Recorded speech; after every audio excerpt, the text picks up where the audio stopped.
Hello. Hello, everyone. So glad to be with you today on Valentine's Day, which is a day that has all kinds of ups and downs meanings for people. Um, and for the people who don't get super excited about Valentine's Day, I hear ya. I don't really care about it personally, but for a lot of years, Valentine's Day had a lot of heart tugging kind of stuff for me. I'll talk about that a little bit today. I'm going to talk about why and how we should love ourselves and what that has to do with career coaching. And we'll get into it. Please know that I am currently streaming through StreamYard, and I'm streaming to LinkedIn, Facebook, and YouTube. And so if you have found me on those places, then I'm glad to see you. If you find me later on one of those places, please still comment. I interact with the comments all the time, and I'd be happy to interact with your comments. There was a note when I was logging into StreamYard just now that there was some challenges with LinkedIn comments coming through. So I have little LinkedIn on my phone below me. I'm on big LinkedIn on my laptop here. And I'm going to really try to stay on top of comments as they come in. I love doing a live with comments because I love having a conversation, and I can have a conversation with just me all day. I mean, I can talk to anybody about anything, including me, all the time. But I so much more love that I can have conversations with you and not just at you. So that being said, if you are new to StreamYard and you've not given StreamYard permission to use your name, then your comment, if it does come through, may come through as LinkedIn user or Facebook user. And so I'll still call you out. I'll still say hello and interact with your comment, but I might not have your name, and I'll let you know if I don't. Anyway, now that we've got all the housekeeping stuff out of the way, first of all, I'd like to have my blowout admired. I haven't blown my hair out in like probably a year. It's super long. It goes keeps going. It's really long. And I felt like I couldn't not go live on a day that I blew my hair out, which is also sort of a weird thing because my curly hair is also fine. It's, more than fine. I like my hair, enjoy my hair. But there's something that feels special about doing something that's above and beyond what you normally do. So here we are. I put up a post this morning about self-love and included a really short video, which I'll repeat the sentiment of here now because I think it's a really impactful question. And so when you're being an adult human in the world and you think about the people that you love, who comes to mind, right? If you start listing the top 3, 5, 10 people, do it now. Who comes to mind for you, right? Parents, siblings, spouses, partners, best friends, 6th grade teachers. Oh, I loved my 6th grade teacher. She's like the best person in the world. And so my question to you is, if you list your top 5 or top 4, let's go with 4. If you list your top 4 people who you just love the most in this world, I'll give you a second for it. Think of 1, 2, 3, 4. How come you're not one of the 4? And this is like not a magic trick. It seems like a magic trick, but it's not a magic trick. It's that we don't think of ourselves as someone we love. It's totally normal. And also so weird because, why not? We're awesome. You're awesome. I'm awesome. Why don't we think of ourselves as people who we love? And, I could go into all the theories of conditioning and how we're brought up to serve other people and, whatever. Everybody has their own reasons. Media, comparing ourselves to other children, teenagers and adults, and always feeling like someone else is ahead. There's a positive psychologist, Sean Aker, if you've ever heard of him, and he talks about happiness, right? And this sort of quest we go on for happiness, and we climb towards a thing, and we think that that's going to be the thing that makes us happy. And so we go for a job or a promotion or a partner or a certain way to look or a certain way to be or perfectly straight hair or whatever the thing is, right? And we really want that thing. We really want to get the thing, right? And so it's almost like we're climbing this mountain, right? And we think that the peak of the mountain is where happiness is. And we keep going after it and going after it and going after it. And we get the thing, right? We get the partner, or we get the job, or we get the promotion, or we get the money, or whatever the thing is we were after. And we work so hard to get to this peak, this top of the mountain. And we get there and we look out across the land and we see another mountain that we want more. Oh, look over there. That's what I actually want. So I can't be happy here at the top of this mountain, because what I realize now is that I've gotten to the top of this mountain and now there's more to want. And this is not a lesson in like, oh, I should only want a certain amount of stuff and then I'm done. This is a lesson in, why don't I get to be happy here at the top of this mountain before I just make myself feel bad for not having what's at the top of the next mountain? Why don't I get to be happy on the climb up the mountain, the first mountain? Why can't I be enjoying the path up, right? Why am I not looking at the trail and seeing how far I've already come and seeing how exciting the path in front of me is? Because I'm just sitting here kind of crapping on myself for being who and how I am. And so then I want to talk about self-love, right? And the voices that happen in our heads, the voices that we have going on, are very loud. And they are designed to tell us we're not doing enough so that we don't stagnate. They are designed to tell us not to do too much because it's dangerous out there. There's risk. There's stuff we're not ready for, stuff we don't think we can handle. And so we continue to find ways to make choices that keep us from being happy with ourselves, right? So I blew out my hair today, as I said. I just really want some recognition for that. But I blew out my hair today, and there was a part of me that said, well, if you're gonna go through the blowing out your hair, you also should be wearing makeup. You also should be wearing a fancy top. You should go somewhere. You should do something, like show off the hair, right? And there was a part of me saying all these shoulds, and then there was another part of me that was like, it doesn't matter what your hair looks like, Lauren. Just, you're fine. You're great. You're amazing as you are.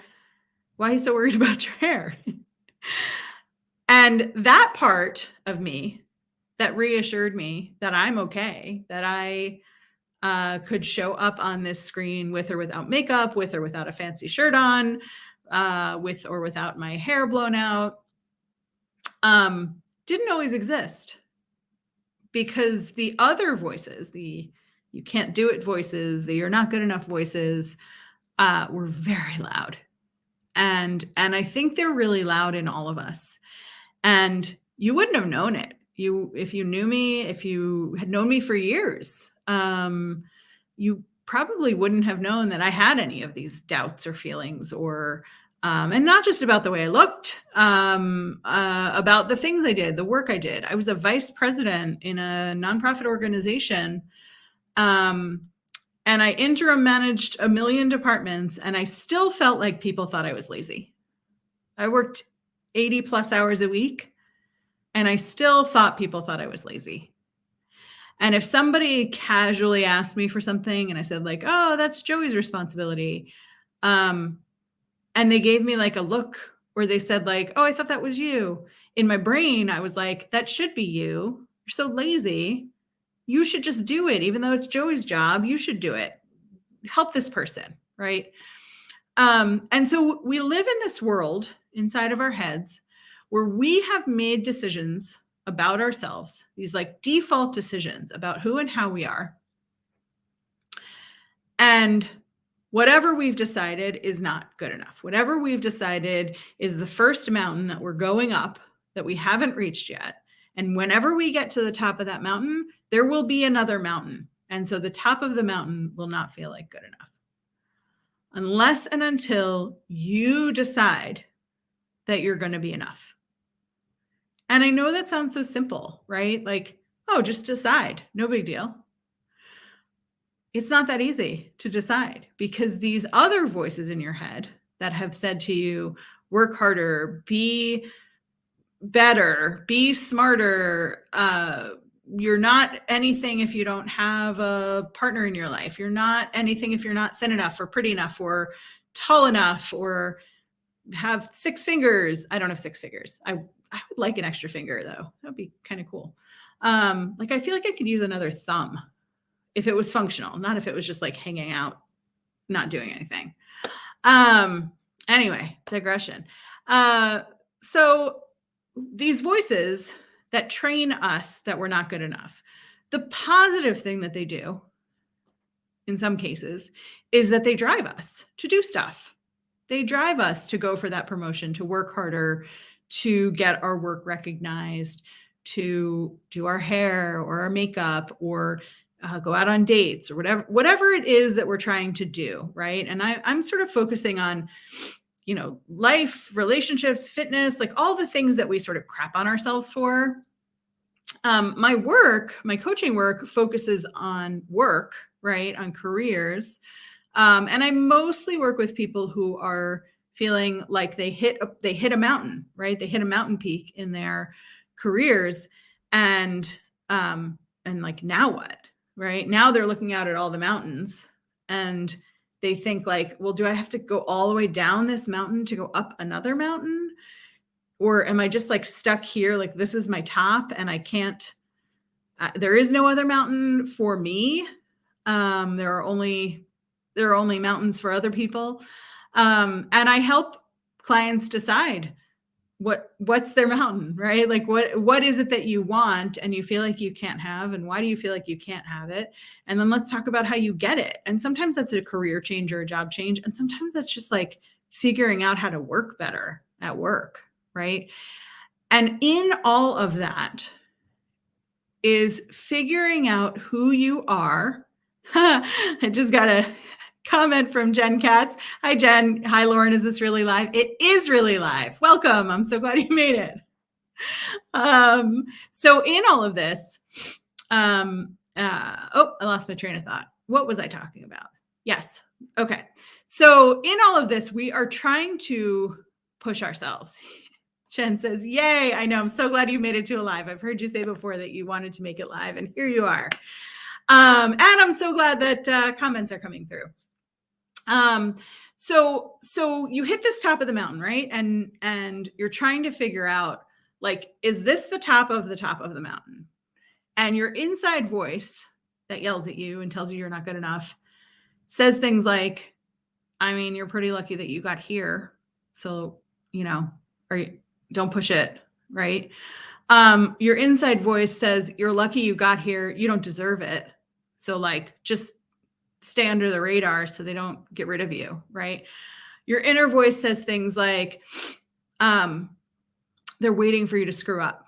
So just like, be good, right? What we have to deliberately create that's different is an inner voice that says, I love you. I know that sounds like so corny and so like woo-woo. And honestly, like it sounds a little strange coming out of my mouth because that's not how I lived my life for a lot of years. I lived my life for a lot of years working on the pressure of, I got to do more. I got to do better. I got to keep doing everything for everybody, or they'll find out that I have no idea what I'm doing, that I'm not good enough, that I'm lazy, and that I don't deserve to be here. And so we keep doing, right? And so I have in my life, I have two monsters who live inside of my head. One monster is a monster named Monster, which like probably doesn't surprise you if you know me at all. I have a dog named Puppy. So of course my monster is named Monster.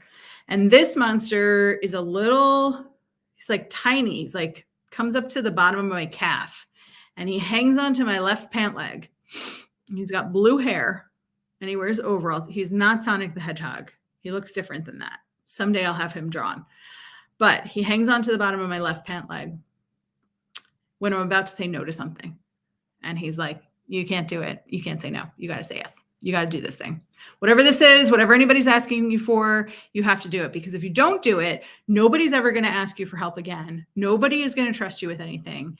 And you're just going to be like homeless, no money, no car, no nothing. You won't even be able to keep the dog. Right? So that's the monster at the bottom of my leg. He's the you can't do it monster. He tells me that I'm not going to be successful. He tells me I'm not smart enough. He tells me I'm not good enough. I'm not pretty enough. All the things I'm not enough of. That's monster number one. Monster number two is a tiny little shriveled up old lady with gray hair and a bun sitting in a rocking chair. And no, she's not the mother from Psycho. She's alive in my head, rocking in her chair and just telling me they're out to get you. They're waiting for you to make a mistake. They're out to get you. They're trying to trick you. Whatever's going to happen is going to get blamed on you. So make sure you've got all your receipts. Make sure you've covered all your bases. Make sure you're on the defensive, right? And when you have these two monsters, and everybody has versions of their own monsters, right? Everybody has some version of you're not enough, yelling at them all the time. What you have to do is create a hero for yourself.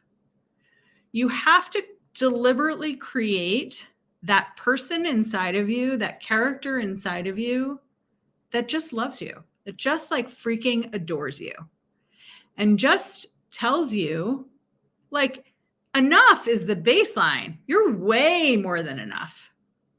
Your hair looks amazing today. You are gorgeous. You are smart. People want to work with you. People want to be with you. Jen says, this is a perfect video for Valentine's Day. Love yourself as your first and most important Valentine. It's so true. And Jen, that's why this came up today for me, because I saw a lot of posts yesterday that were people saying like, you know, Valentine's Day isn't a happy day for everybody, and Singles Awareness Day, for which the acronym is SAD. And I used to have that kind of attachment to Valentine's Day myself, like for a lot of years, which was like, oh, this is the day that everybody points out that I'm single, you know.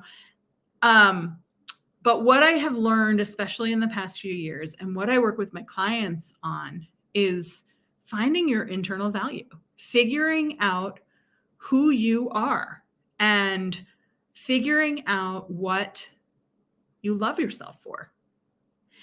And it's not arrogant to love yourself. It's actually pretty arrogant to always be criticizing yourself, right? To have this view of yourself where like, you're never good enough. Adam Grant, who's a psychologist, also positive psychology, I think, talks about imposter syndrome and this spiral, and I'm going to butcher it, but he talks about this spiral that we go into where we don't believe we're enough, right? That's the imposter syndrome. We don't believe we're enough. And so when good things happen, we don't believe it. We believe it's luck or, you know, somebody giving us charity. And other people believe in us. And then we don't believe them that they believe in us, right? And so we believe our imposter syndrome more than we believe other people's views of us. And like, where's the value in that? You know, like if enough people think you're great, then like, shouldn't you believe them? Why are you believing your imposter syndrome? And so what I have spent a lot of time on, and what I know I've worked on a lot with my clients, and what really just about anybody I know who has been coached has worked on is like really choosing to recognize what's great about you, choosing to recognize what your value is, choosing to recognize that you're amazing, choosing to believe other people when they say, God, you're so great. I don't know what I would have done without you. You're the person in my life who I come to for X every time. You're the person who makes me laugh the most. You're the person who allows me to feel my feelings. You're the person who allows me to be with myself and not hate it all the time. And when you craft and cultivate that, then you have choices, right? So along with these monsters, these two monsters that live in my head, there's a third character, which just looks and sounds like me. It doesn't have to have this like separate persona because it's just like me talking to me, right? And so when my monster tugs on my pant leg and says, you can't do it, you suck, you're stupid, nobody's going to want to work with you, nobody's going to want to be with you, don't put that idea out there, people are just going to think it's dumb. And when the old lady in my head says, you're going to say something dumb on screen and people are going to be like, she has no credibility, there's nothing good about her, why are people even listening to her? Then the me inside me, who actually really loves me and really likes me, is like, hey, thanks for your opinion, monsters, but I'm going to go over here and get busy being happy and enjoying my day and enjoying my time and enjoying being with myself and enjoying learning more about myself. And so I'm going to end this live today telling you what I love about me, which feels weird and it's going to sound weird coming out of my mouth. And also the monsters are here saying like, don't say that stuff out loud. You're going to sound totally conceited. You're going to sound stupid. You're not going to be able to think of anything to say. Nobody's going to want to work with you when they hear what you love about yourself. But that's the thing, is that when you have the you inside of you who gets to choose, and you have the you inside of you who does love you and can say to those monsters, look, be quiet right now. This is my moment. This is my moment, monsters. Then you get to say things to yourself like, I love you. I think you're amazing. You are an amazing coach. You change people's lives. The truth is, they change their lives themselves, but they don't do it until and unless you help them facilitate that. You help people figure out who and how they want to be when they grow up. And you are phenomenal at it. You have not had a client walk away in 15 years who has said, this was not worth my time. I was not worth my own time. Paying Lauren to do work with me was not worth my time. Every single person that you work with, Lauren, still talking to me, walks away with value added into their lives, having figured out how to advance their career in place, how to find balance, how to stop apologizing, how to stop feeling guilty for setting boundaries, how to decide if they want to stay in their job or not. This is where I could use a sixth finger, right? Because I have another point. And how to live the life and career that they really, really want and not be apologizing for it. And the best part is that you really know how to incorporate empathy with humor. And that's a really special quality that not a lot of people have. A lot of people use humor inappropriately or don't bring humor in at all because they're afraid to touch on something that feels really heavy with any humor at all. And you can do that, Lauren. And that's what makes you really special. And that's it. I love me. And it took me a long time to decide that. And it took me a long time to believe that. But I kept working at it until I did. And now that I do, I'm a better coach for people who want that as well. And you may be thinking like, okay, life coach, I thought you were a career coach. And here's the secret. It's all life. Your career is part of your life. Your relationships are part of your life. Your life is part of your life. Jen, you're killing it with conversation today. I love it. Could not agree more.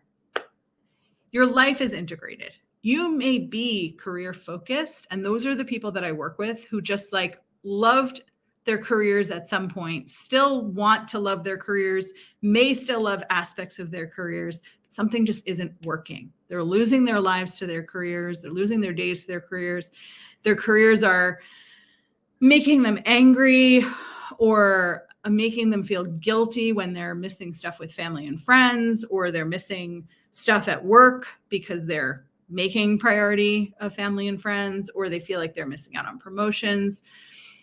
And it does all come down to self-love, self-value, that old saying that, you put your own oxygen mask on first so you can help other people. Caring for myself and loving myself and being there for me has made me way better at being there for everyone else. And you can have that too. You just have to decide that you want it. And you have to realize that you don't have to do it by yourself. I did not get here from where I was giving my whole life to work, giving all of my free time to work, giving all of my love and energy to work, to now where like I just integrate work into my life because I have like a very busy life that I'm really happy in. And I didn't get there like just deciding it to do myself and sitting quietly with my hands folded, just waiting for it to happen. I've worked with coaches. I've worked with a therapist. I've done some work on my own. I've done some writing. I've done some reading. I've had conversations with friends. I've picked up new friends along the way who make me feel good about myself and who are also working towards the goal of feeling good about themselves and coming into themselves. And that's what you got to surround yourself with. And so on this Valentine's Day, I wish you love. I wish you self-love. And I wish you well. Thanks for stopping by. Have a great day.